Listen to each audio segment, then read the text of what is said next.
Welcome, friends, to another edition of Economic Update. I'm glad to be here. I'm your host, Richard Wolff. I want to respond today to a criticism sent in to us, which I think is well taken. The critic said, look, you make a good case, and thank you for that, by the way. You make a good case for the transition from hierarchical, undemocratic capitalist enterprises, where a tiny group of people make all the decisions and the rest of us have to live with the results without being able to control those decision makers. You make a good case that we need to transition to democratic worker co-ops. But in your focus on that, you tend to shortchange a discussion of what the larger social changes have to be that go with a transition to worker co-ops. So that sometimes it sounds, from the way you talk, says this critic, as though the transition in the enterprise will solve all the problems, will take care of itself, will produce the context it needs to survive. I think there's a good point to that criticism, so I want to use today to talk about what some of the larger social changes have to be if a transition from capitalist enterprises to a worker co-op based economy is going to have the results we want and to be able to survive over time to become the dominant economic system the way capitalism became dominant through the passing away of slavery, feudalism, and other pre-capitalist systems. So let's discuss what the larger context beyond capitalism would need to be and might look like if we want to have it be democratic in the way we won't want to democratize enterprises. The first thing to begin with is to notice that there has to be an inclusion, if you mean to be democratic, as we do, there has to be an inclusion in the decision-making operation of people other than the workers in an enterprise, because they're not the only ones affected by what an enterprise does or doesn't do. Here are two other groups that are affected and that have to be brought in. One is the community where this workplace exists. The factory, the office, the store is located somewhere. It is surrounded by people who live and work elsewhere in the society, or who maybe live but don't work. Not everybody is a working person. All kinds of people are doing other things. They're children, they're elderly, they're incapacitated one way or another, or they're devoted to things we don't normally call work, although if you look closely at them, they are, perhaps not paid, but just as important in society. So there has to be a way for the community, for the environment, for the people affected by what an enterprise does to have some input too. Otherwise, it isn't democratic. And it's not just the people who live in the communities where workplaces are located. There's another group, the customers, the people for whom the work is done. The goods, the services produced are consumed either by another enterprise or by the general public. And they too are affected by the price, by the quality, by everything about that. And they too have to be in on it. So one of the things that has to happen for worker co-ops to be successful, to be welcomed as a new form of social life, the way capitalism was 2 or 3 centuries ago as we emerged from feudalism, at least in Europe. So I would argue that the new society has to have a context in which there are instruments, ways, organizations that allow the citizens in the surrounding community and the customers also to participate with the workers in making the decisions. That would be a democratic reorganization of society to facilitate and to make it acceptable for the workers to democratically run their enterprise, because they bring in as co-determinators the others affected by the decisions of an enterprise, which is not only the workers, but also the residents of the community and the customers. then we have another problem that the larger society has to solve. And we've talked about that in other contexts on this program in the past. Let's imagine worker co-ops. Well, one worker co-op does real well and grows and does able to pay its workers better and all of the good things that can happen. But next door or down the street or across town, there's another worker co-op which, for all kinds of reasons, isn't doing so well. Maybe people there got sick. Maybe the environment was not successful. Maybe people stopped wanting to get the output that other worker co-op did. All kinds of reasons explain why one enterprise is successful and another one isn't. That's true in slavery, that's true in feudalism, it's true in capitalism, and it will be true in a worker co-op economy. The question is not whether some do better and some do worse. The question is, how do you handle that? In capitalism, those who are successful outcompete those who aren't and eventually destroy them in competition, and then eventually absorb them, hiring the workers who lost their job in the capitalist enterprise that went down, who move over to the one that went up, thereby continuing the uneven development that capitalism is always noted for. So what would a context be that would help this not happen in a worker co-op? How would it handle it? Well, the answer is you've got to deal with it directly. You've got to make a commitment socially not to allow one co-op's success to be connected to and in effect worsen another co-op's lack of success. You've got to deal with that. Not imagine that it doesn't matter. Not imagine that it doesn't have terrible social effects. It always has. Capitalism pretends you don't have to worry about that. We know better. We want to worry about it because we know that the success of a society, sooner or later, will depend on its internal cohesion, its sense of community. And if you destroy that by having extreme different experiences in the workplace, you will come to regret it. So we need a context that handles that situation. Well, how would you do that?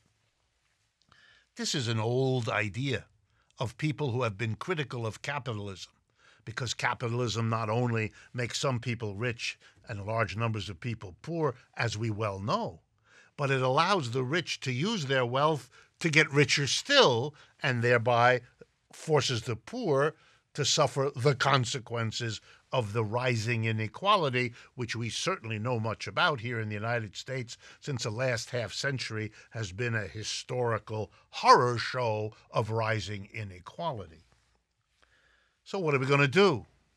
Well, I think we need, first of all, to understand that this is a real problem, that it has affected society for a long time. It isn't unique to a worker co-op society. The difference is, in a worker co-op society, the very logic of democratizing the enterprise, creating equality where all the people who work in an enterprise together, one person, one vote, make the decision, that hopefully will inspire, will inform, will give an idea about how to do that in the larger society, because it's good for us that way, and doing it in the larger society reinforces the support for doing it inside the workplace, that they can help each other. So what would it mean?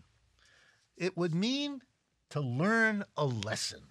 And the lesson is that you're better off if you solve a problem collectively, if you share the suffering and the difficulties we all have in life, and if you share the victories and the successes we have.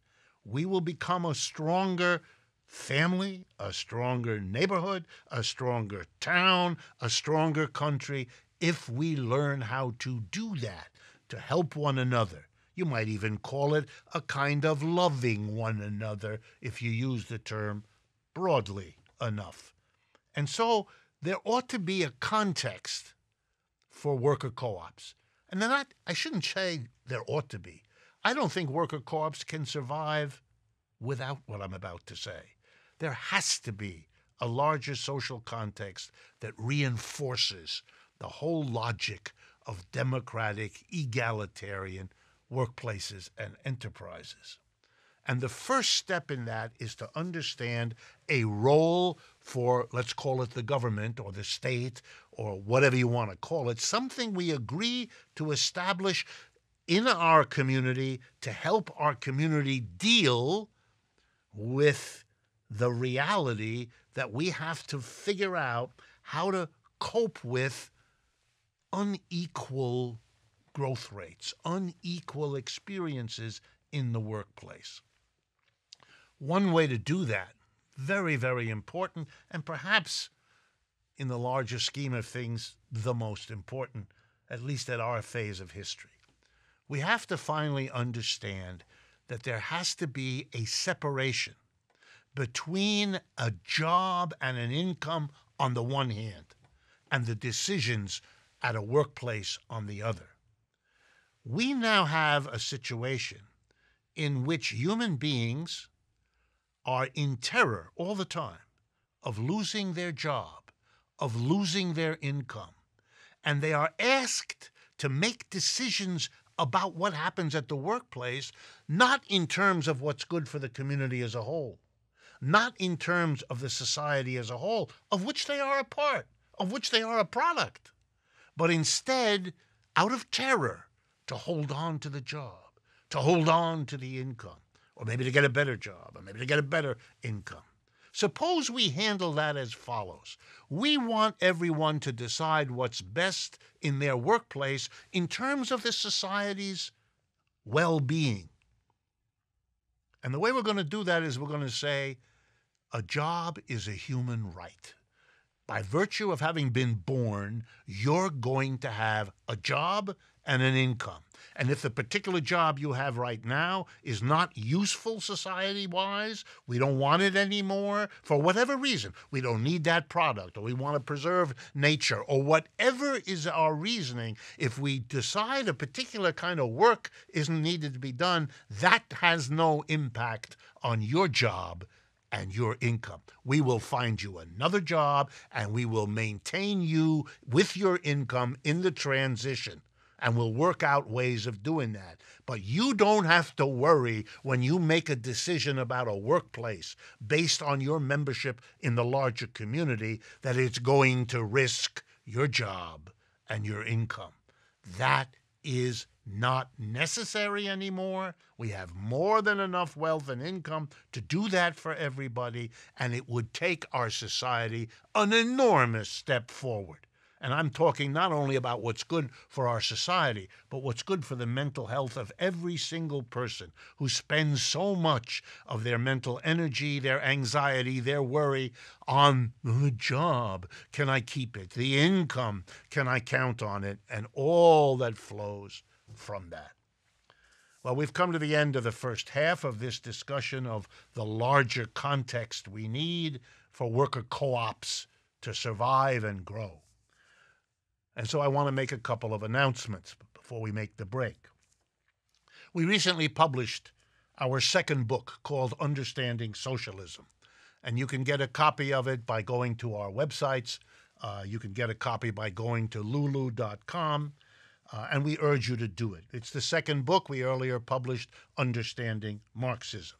If you haven't checked out our gift shop, please go to our website, look at the items under store, and see whether some of those might be of interest. We want to thank, as always, our Patreon community for the enormously important support they provide. Consider becoming a member, and be sure to subscribe to our YouTube channel. It's a big help as well. Stay with us. We'll be right back.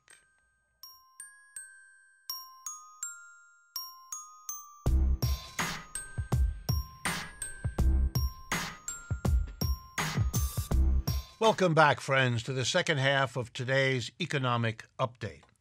We were talking about a response I want to make to a criticism that by focusing on the transition from capitalist enterprises to worker co-ops, too much attention, an excessive amount of attention, is focused on that micro level, without talking about the larger social context that has to go with it if these transitions are to survive and if they are to have the social impact, which is why we support them in large part.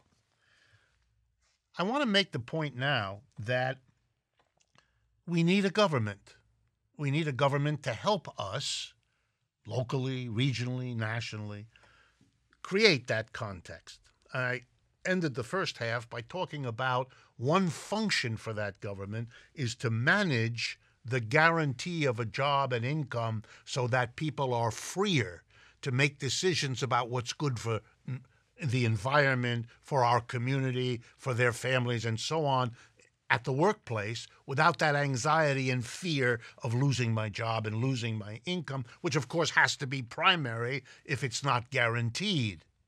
It's like having to worry about where your next drink of water comes from because you could die from poison rather than living in a community which makes sure that all the water coming out of all the faucets is safe to drink. We want that because we don't want to have to worry about our next drink of water, do we? Well, we don't want to worry about our income and our jobs either, and they're just as available as is clean water. Problems, sure. Costs, for sure. But we can manage it. It's only the capitalist system that blocks us from solving this kind of problem. Well, what would the government do? Some of you think, and particularly if you're sensitive to the old socialist tradition, that the government should come in and redistribute wealth from the poor to the rich, or the other way around, right? If you're a socialist, it would be more from the rich to the poor. But you think of the government as a redistribution agency. I want to argue very strongly that that's not what I'm talking about. Let me explain. It's not that I don't object to the imbalances, poverty and wealth existing side by side. Of course I do. But I don't think redistribution is the solution. And the best way I can teach that, or get it across, is by using a simple example, which I have done before, but since a number of you wrote to me about it, I'm going to do it again. Imagine you and your child going to the park on a lovely Sunday afternoon, and your child informs you, none too subtly, that they would like an ice cream cone. And now imagine that you have two children, and you take them to the park, and both of them at the same moment happen to say, wow, I would like an ice cream cone. So you go to the little vendor down the road, and he or she is selling ice cream cones, and you order two, and you give the two of them to one of your two children. And then you see the face on that one, and you see the face on the other one. And you realize this is going to cause major trouble, not only in the immediate moment, but who knows for how long. You already got problems we call sibling rivalry. They're going to get a lot worse if you behave like this, and you figure that out. So you say, okay, I am now going to redistribute the wealth. I'm going to take one of the two ice cream cones away from the child I gave the two to and give it to the child who had none. I'm going to redistribute. And then you're going to see a level of rage on the part of the child who's deprived of one. And you're going to wonder, wow, did I make the situation better by my redistribution, or did I make it worse? If you're honest, you will ask that question because it has to be asked. Redistribution produces bitter anger, division, conflict. The logical inference from the story I've told is, and you already know it, it would have been much smarter never to have given one child two cones than it is to give one and then redistribute. The same is true everywhere else in economics. It's much better to distribute from the get-go equally than to do so unequally and then impose a redistribution. Much of modern society is torn apart over these redistribution efforts. Those who got it in the first place feel embittered that they are being deprived. Suppose you had not done it that way. Suppose you had said, there's a reason why we distribute much more equally. It's precisely to avoid the difficulties and the tensions and the bitternesses that come from not doing it. Learn the lesson, like the parent of those two kids sorted it out. We can learn that lesson socially. What would that mean? Here's what it would mean very practically. If there's a worker co-op that is doing really well, generating profits, growing, and on the other part of town or the other part of the country, there are worker co-ops that are having problems, let's leave a small portion of the profits of the worker co-op that is doing well in their hands to distribute to their communities, to their workers. But the lion's share of their profit, that goes into the general fund. And that is made available in part to those that are not doing so well, but even more generally is used for everybody's benefit. For example, everybody gets a benefit because a part of the profits produced by the successful co-ops is used to start new co-ops, to provide a higher social welfare in the form of better parks for people to enjoy, more beaches, more free time. Let everybody learn that in whatever worker co-op you work, you're being benefited by the good performance of other worker co-ops, just as they will be benefited when it's your turn in your co-op, which gets help to become successful. You will always be helping yourself a little and helping the larger community. And you won't mind having the bulk of your profits taxed away because you're getting benefits all the time from the profits taxed away from the other co-ops. You're participating. And you know, people know that already because that's the principle of taxation. We all pay taxes, and then things are done that we all benefit from. The public highway, the public park, the networks of support that we get, the social benefits that flow to us, the state parks we enjoy in the summer, you name it. We kind of understand the collective resources so that we understand, hopefully, that the taxes we pay are not just a drag on us because they perform good services for other people, just like the taxes on other people produce the social services we all use and rely on. That can be done in and for enterprises. It makes us all cohere as members of a community, and a government apparatus, the same kind of apparatus that would allow for the end of terrorization of people because you can take away their income and jobs. The end of that, administered by a state, should be accompanied by a state that uses its powers of taxation of the profits of worker co-ops to balance them out, to help those that are having a hard time, to carry out the adjustment if some co-op is doing stuff that we just don't need anymore. And the help has to be moving those people to things that we do need to have, and so on. This kind of management of the relationship among worker co-ops will allow them to be more of a community and less of a cutthroat set of competitors than we are used to in capitalism. And then again, a rough equality among co-ops, so that the strong help those that are less strong, knowing that what's strong this decade will not be so strong next decade.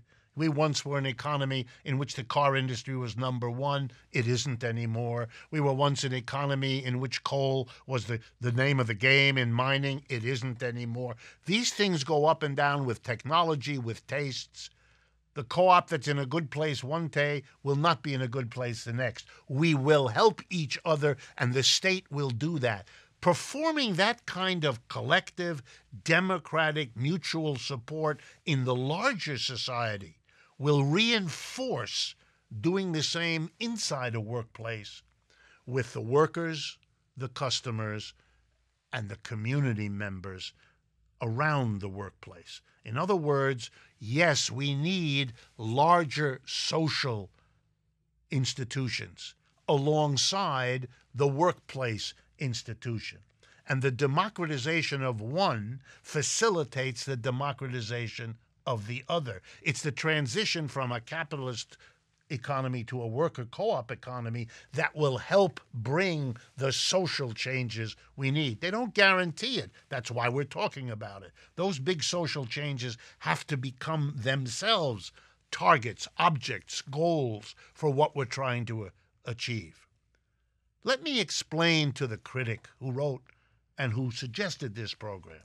Let me explain one more reason why I have focused so much of my life work and my work on these programs to the transition to worker co-op enterprises. It's because we have a long tradition of thinking about what the state should or shouldn't do and having debates over it. We've had a tradition of socialism that focused on what the state could and should do to make capitalism less harsh and more humane. But what we haven't done, what we have neglected, is to look inside the corporation, inside the workplace for the changes that have to happen there. That's why I focus on it. Not because it's more important than anything, but because it has been neglected. That's the focus. But it was never intended to suggest that we don't have the big changes, the big social changes in front of us that have to be dealt with. And I hope that the conversation today is at least a beginning of showing the kinds and directions of larger social changes that need to go along with the transition to a democratic workplace, both as a condition for that transition to happen and as an objective for the people involved in that democratic workplace to participate in a productive way in the larger society and in ways that will reinforce the very worker co-ops that they have established. And my final point, what I'm saying is what capitalism did too. The transition from the feudal manner, lord and serf, to the capitalist enterprise, employer-employee, also needed to adjust to larger society. And boy, they were bold. They got rid of kings and queens. That's what you had in feudalism. They set up parliaments, and they had rules about what the parliaments could do and not do, things that were done to facilitate what capitalists wanted. To this day, capitalists spend a lot of time and a lot of money shaping the politics to make the society work in such a way that they can become richer and more successful. All that I'm suggesting is some of the ways in which a worker co-op-based economy will change the larger society to reinforce its ability to serve the people that the democratization of workplaces is intended to rescue from the condition they suffer in capitalism. I hope you have found this extended discussion useful, particularly those of you who wanted to hear some more about the larger context. The focus on worker co-ops is a response to the fact that the old criticisms of capitalism, the older socialisms, talked about all kinds of important, interesting things, but they tended to neglect the transformations inside the workplace that were needed to make a transition from capitalism to something better happen. That's why we focus on it, but it's an addition to the issues of the larger society, not a substitute. Thank you very much for your attention. We've come to the end. Appreciate your being interested, and I look forward to speaking with you again next week.